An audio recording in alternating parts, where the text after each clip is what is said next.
Hey, hello everyone. Welcome to Tech's Potential. I'm your host, Paul Soul, and CEO of the Florida High Tech Corridor. You've seen me here before. This is actually a really special one. We are rounding out our first year of podcasts. And in that light, the guest I get to introduce today and talk with was there at our kickoff just over a year ago.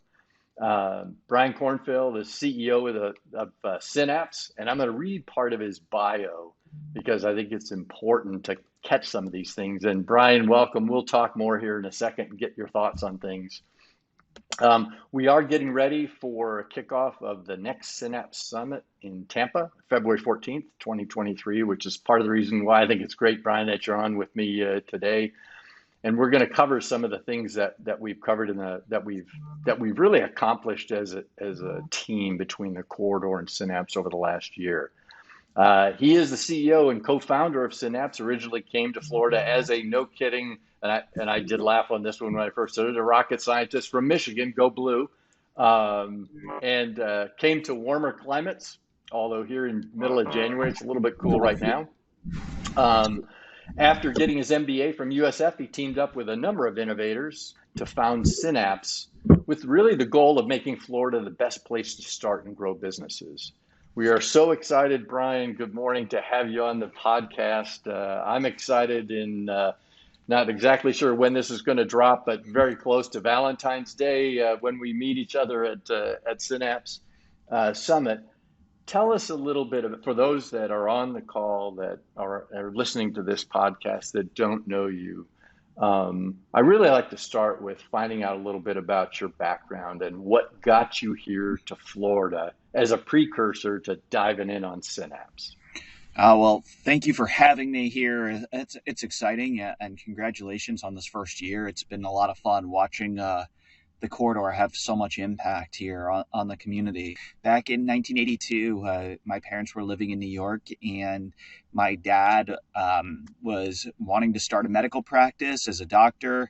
A couple of his friends moved here and said it was great, and it was this whole up-and-coming area, and it really was. And Florida has transformed a ton in the last 40 plus years. Just even telling somebody's story recently, over in Oldsmar, Florida, there's this shopping center with a Target and a Publix and a Wendy's and a Five Guys and all sorts of huge area called Boot Ranch Shopping Center. I remember growing up when that was a ranch and it was an actual farm, and the boot that was still there is still there to this day. And so that's just seeing this transformational growth is something that is really fun to see and to be a part of. But that's what first got me to Florida. I grew up here. I went up to Michigan. I lived out in California for a couple of years. I was working on defense satellites in California. And so, Paul, it's always been fun to connect with you on some of that background, the military and defense contracting background as well. And then I moved back here in 2009 and really just wanted to be back towards home.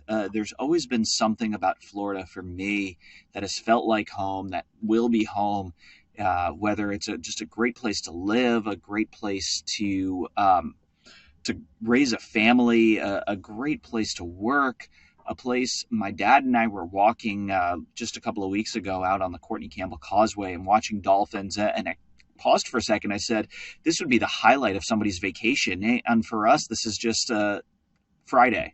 It's another day here. And it's why I wanted to be here. And I've always had this chip on my shoulder about Florida of wanting to change the narrative. We keep seeing the news stories all the time. Florida man does this, Florida man does that. It could be a whole stand-up comedy routine.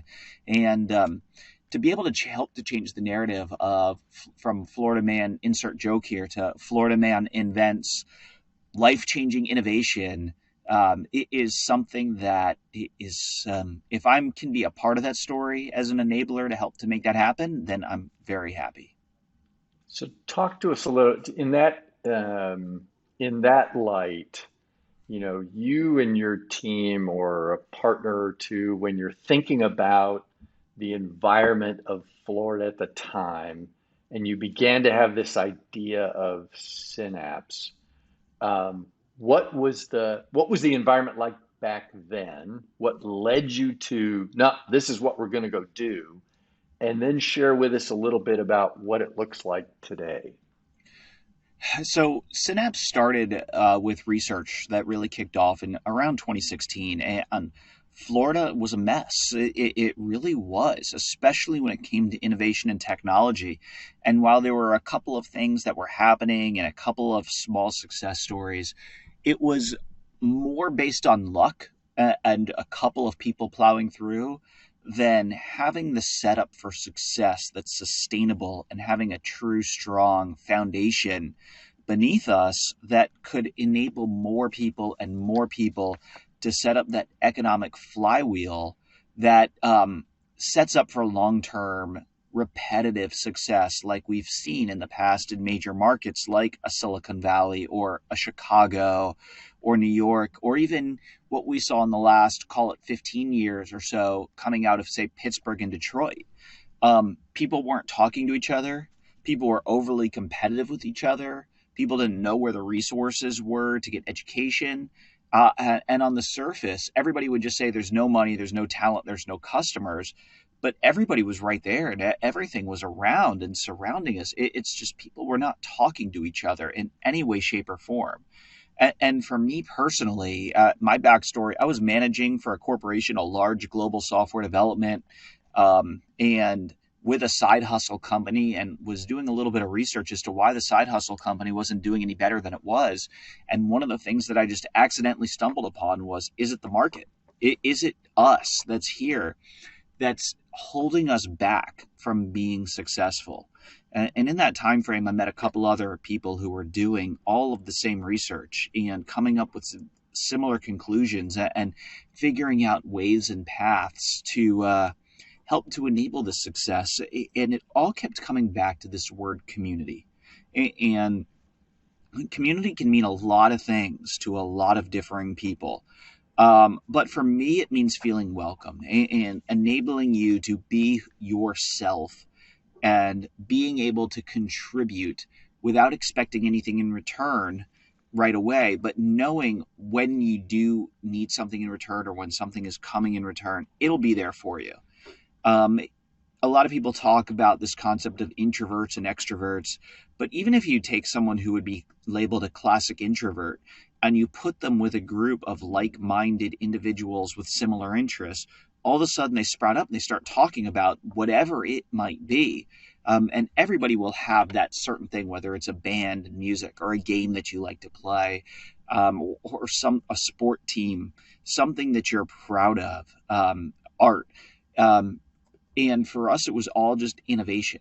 And if we could have this community for innovation where people who want to talk about defense tech or who want to talk about healthcare or who want to talk about investing or who want to talk about accelerators or talent and talent acquisition, and we could put them in a room together and we could set up this meaningful way for people to connect and not just connect with each other, meaningfully connect with each other. That is how communities continue to tick and thrive and grow and succeed. And so that is what we wanted to set up. That was some of the origination of Synapse. It actually took place, a connection that's meaningful helps somebody move forward and take the next step somewhere or another. And that next step might not necessarily be the same next step for everybody. A next step could be celebrating something. It could be discovering something new. It could be engaging with somebody new. It could mean adding value, but it can mean meeting somebody that will help you move your career forward. It can mean somebody who will help you introduce you to somebody else. But it's somebody who really will help you take the next step towards success. And success is defined very differently from everybody. It depends really what it is you're looking for or who you are in the community. But that meaningful connection is someone who you know is there, can help you, is reliable, you can call on, you can ask for those favors, and that you're willing to help as well. It's a two-way street, not just one way. That is how communities continue to tick and thrive and grow and succeed. And so that is what we wanted to set up. That was some of the origination of Synapse. It actually took place. There was a lot of stuff that went on in closed door meetings behind the scenes for a good year plus, where it was late nights and early mornings and weekends just to try to figure out what was here and what we could do about it. And finally, we decided that there was a business here. And that business, then we turned nonprofit very quickly to really be the enabler of the community, to say, we want to help people find what they need and share what they have to create and enable successes for this community as a whole. Yeah, the find what they need, share what they have. I remember when you first told me that a couple of years ago. We see that in the corridor. I had released, like my first day on the job, I'd released a video and talked about challenging the status quo. And again, we stand on those shoulders of giants, those that have come before us and said, hey, let's try this idea. And so as I think about Synapse and what they're doing in connection with the corridor and connection with other areas in Florida, let's go there for a discussion, a little bit about geography. So Florida is amazingly diverse in its makeup of people and businesses and geographies. And so as you think about, and as you and Lauren and the team strategize on hey, what does this look like 3 to 5 years from now? Walk us through what you're thinking in the Synapse Summit of 2027, or Synapse Orlando or something else. Kind of take us on that little bit of a journey. Synapse Summit 2027. I'm still trying to figure out Synapse Summit 2023. No, I'm kidding. Bringing the state together is important, and it's far from still having a critical mass of people who should be participating in the innovation communities actually participating in a full and complete way. I kind of view the world with this as there's the 10% of people who are going to show up all the time, and there's 10% of people who are never going to show up no matter what you do, and there's that middle 80% that we need to make sure are continually doing what they should be doing or participating in differing ways. And that diversity can mean a number of different things. It can mean your diversity from your background, whether it's from a race or a gender perspective, and there's plenty of studies as to which groups such as Hispanics or Black founders that get such less amounts of venture capital, which is really sad and unfortunate because there's so much talent there, or females founders really being held back compared to men, which is highly unfortunate as well. Diversity can mean geography, and that might mean Orlando or Tampa Bay or Southeast Florida or Northwest Florida. It's almost like we have multiple different countries within one state, but together it creates one of the highest GDPs in the world, just as the state. And so being able to help people find resources that might not be right in front of them, but now that we can be a little more connected in this digital world, those resources are still highly accessible. And diversity might mean industry or technology. That industry or technology can be a very big difference maker as to how people want to participate, whether it's they think of themselves as a cybersecurity expert or a medical tech expert or a blockchain expert, or somehow those may overlap, all three of them, into one organization.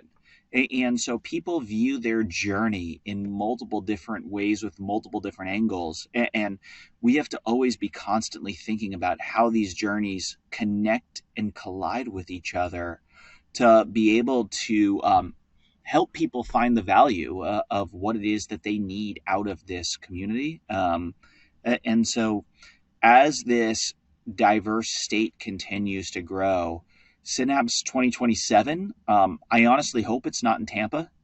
The summit, I really want to see the summit be able to move around to differing parts of the state and have regional sectors of the state, but the regional sections and Synapse Orlando 2027 might be completely metaverse focused. If the Orlando Economic Partnership can continue with their meta center branding, I could see how it becomes Synapse Orlando once a year in October is not just about Orlando, but it's about this entirety of the metaverse.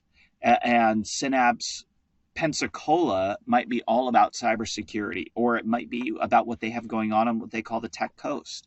Um, Synapse Gainesville might be all about research and technology coming from the universities. I don't 100% know what that looks like, but I would love to see those regional events pick up. I think we're going to start to see them pick up a little bit more through 2023. No promises, but there's a couple of great conversations happening in the background. And then we'll start to see the summit moving around the state as we would love to be able to help come to where people are and really have that statewide support to this mission. Yeah, something that just hit me, and I've heard you say this before. Uh, I was lucky enough to talk to the CEO at the time of a group in Tennessee called Launch Tennessee, which was a state-funded organization designed to connect 8 of the biggest cities in Tennessee through entrepreneurship. Her name is she was the CEO at the time, Van Tucker. In fact, it was Lauren who told me, connect to Van. And I said, sure. And so I did. And one of the things that she described was, Paul, whatever you do, don't try to homogenize your 23 counties of the corridor. Do not try to make some, throw a smoothie of everybody in some giant thing. And what you said, Brian, is I think so. So I asked her why, because I didn't know which way was up at that point. And she said, because each of these communities has its own unique identity that it's attracted to, that it's known for, and you never want to get rid of that. And I think, which is again just sort of something we tried to follow in the corridor, where we really seek to understand first. We don't go in and try to do things for people. We try to do things with them. We try to walk with them.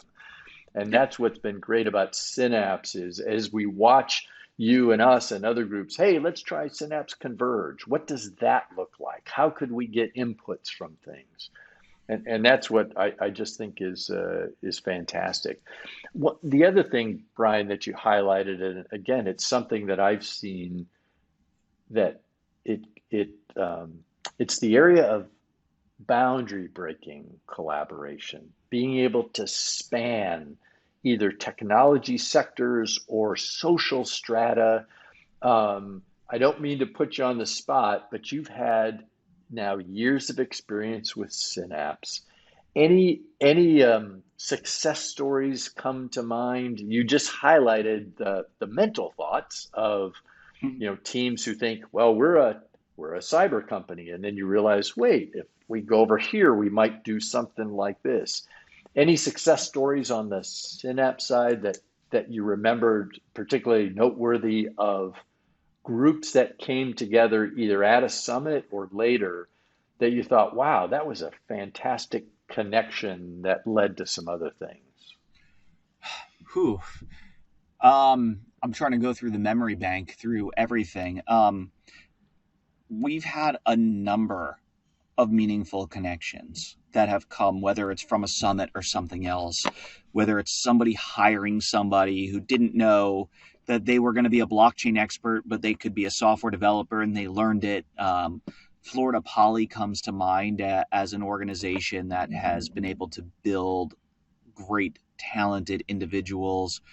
I've seen firsthand some defense contractors and defense companies really showcase who they are and what they're doing to be able to pull together some great talent. We did something with wearable technologies a couple of years ago where a group of students came in and they were so inspired that they ended up making their own wearable and won a cash prize and started doing development for a whole neighborhood ecosystem that never would have come together if it wasn't for some of these conversations. So things like this are just kind of the tip of the iceberg. Behind the Right. scenes, there's always a ton going on. Yeah. And we actually do video recordings at our summits and at our events that we call the Synapse success stories, where people can give a testimonial and talk through, hey, here's what I saw, here is what I'm doing, and here's who I connected with to be able to thrive. But I mean, again, your example firsthand of the success story with you, the Department of Energy. We've done some things with the Department of Commerce, or even you and I meeting and discussing how I had a job interview at Pax River when I was coming out of grad Right. school with the aerospace engineering, and then finally first meeting firsthand in Orlando. It was kind of that weird moment of locking eyes and Yeah. realizing what this collaboration can mean for the state.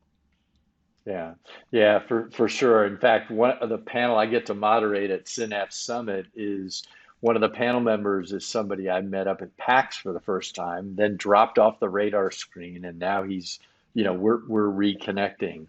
Um, hey, let me round this out, and thank you again. Brian, I always love talking to you and thinking about, okay, what are you thinking about next? Is there any question or any thought for our audience that you wanted to say, or a call to action? You had highlighted earlier, you've got this 10% and 10%, got it, and then you've got this 80% that's kind of absorbing things. Anything you'd like to share with the audience as we round this out? Yeah, a couple of things actually. One that came to mind as you were talking about being authentic. When I go and I do talks or I talk with universities, I go into a class and talk to students or talk to entrepreneurs. The thing that always makes me cringe is when somebody says, let's be the next Silicon Valley, or when somebody says, I want to be the Uber for who knows what, for cryptocurrency. We'll just say for fun here. Stop trying to be something else. Be yourself. Be the best possible you or the best possible community that you can be for a couple of reasons. One is you don't have the resources of Uber. We don't have the resources of Silicon Valley. It's just not there. But you're also putting a ceiling on it. If you want to be the next Silicon Valley, then that's all you can be. You can never be better. And so thinking about that with an infinite mindset can be a very big difference maker to seeing endless possibilities. And then the call to action that I have to people is show up. Show up places, be there, go to the networking events, find the places where you're going to be comfortable, come to something like a Synapse Summit. Yes, I know I'm biased when I say that, but still, being there gives you that opportunity for success. And instead of relying on luck factor to make that connection and hope that the right person at the right time connects you via email, you're getting those connections and those further opportunities for impactful, meaningful, collaborative connections that can truly help to propel you going forward. So show up to places and be a part of the community and put in the effort, and that will come back to you. And if Synapse Summit is the right place, check out synapsesummit.com.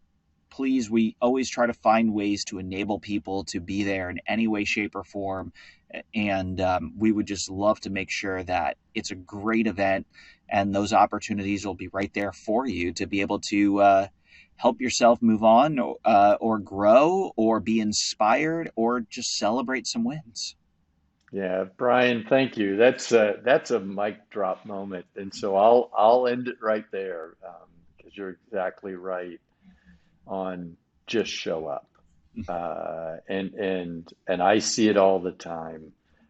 So thank you, Brian. Thanks for being a partner in this and a friend, and it's so far the fastest 2.5 years ever for me. Thinking back along those lines, I'm excited about Valentine's Day, excited about seeing folks out there, and then watching them connect and collaborate.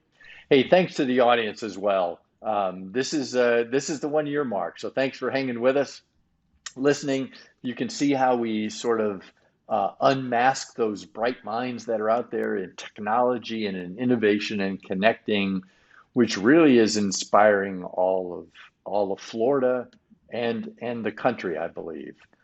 Stay tuned for our next episode. Appreciate you being with us. Thank you and have a great day.